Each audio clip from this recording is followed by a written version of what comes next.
Bwana Yesu asifiwe. Karibu sana wewe unayenitazama.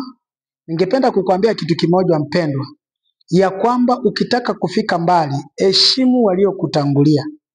Kwa maana unapowaheshimu unapata grace kubwa kuliko yao.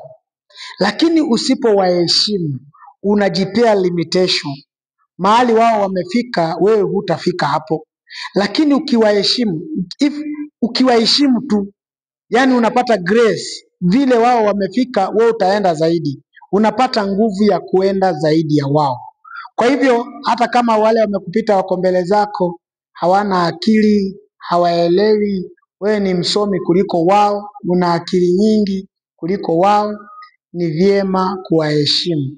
Kwa maana heshima hujenga mtu zaidi ya kile ambacho unatarajiwa kuwa. Lakini kama hautaheshimu hata wazazi wako waliokulea, hautaheshimu wale wamekuajiri, utakuwa na limitation hata kwa katika kazi zako. Na si huduma tu peke yake, hata kibiashara. Kama unataka kuheshimu, kama unataka kwenda mbali kibiashara, heshimu wale ambao wametangulia. Tafuta watu wote wale ambao wametangulia kibiashara. Utakapowatii hata wewe watakutii.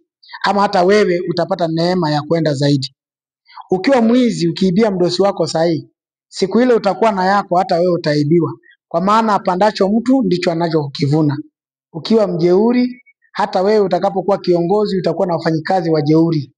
Utakuwa na wale ambao unawaongoza wajeuri. Kwa hivyo chochote unachokifanya, hona wale walio mbele yako, na utapata neema ya kuenda zaidi ya wao mahali wamefika.